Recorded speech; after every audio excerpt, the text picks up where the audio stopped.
കൊള്ളാവല്ലോടാ കക്ഷി. കുഴപ്പമില്ല ഒരു പിടി. ചത്താലും അവൻ ഭാഗ്യവാനാ.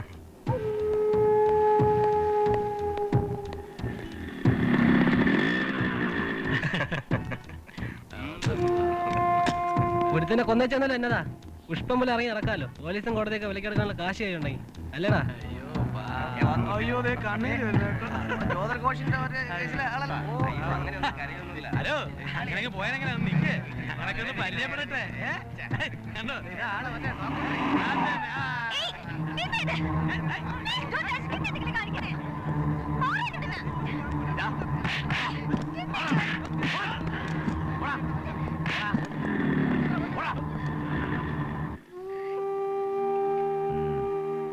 ഞാൻ കൊണ്ടുവിടാം.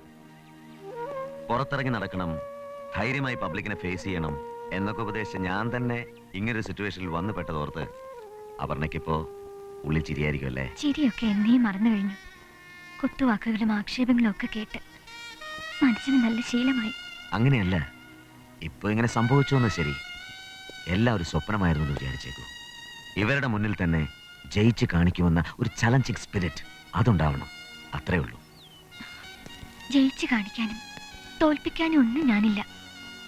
ശാപം കിട്ടിയ ഈ നാട്ടിൽ നിന്നും എങ്ങോട്ടെങ്കിലും ഒന്ന് രക്ഷപ്പെടണം, അത് മാത്രമാണ് ഇപ്പോഴെന്റെ പ്രാർത്ഥന. ആഹാ, കേസിന്റെ തലയും വാലും തിരിച്ചെടുക്കാതെ അങ്ങനെ എങ്ങോട്ടെങ്കിലും സ്ഥലം വിടാൻ ഞങ്ങൾ അനുവദിക്കുമെന്നാണോ വിചാരം? നാട് വിടാനല്ലേ വേണ്ടു നിങ്ങളുടെ സമ്മതം. എന്നേക്കുമായി ഈ ജീവിതത്തിൽ നിന്നും രക്ഷപ്പെടാൻ ആരുടെയും അനുവാദം വേണ്ടല്ലോ. വേണം, നിയമത്തിന്റെ അല്ല, പാവ ഒരു നിയമപാലകനായ ഈ രവിരാമകൃഷ്ണന്റെ. See Aparna, don't jump in your own decisions. എന്ത് തീരുമാനം എടുക്കും മുമ്പ് ഇങ്ങനെ ഒരാൾ ഇവിടെ ഉണ്ടെന്ന് മാത്രം ഓർക്കുക. തന്നെ പൂർണ്ണമായി മനസ്സിലാക്കുന്ന ഒരാൾ.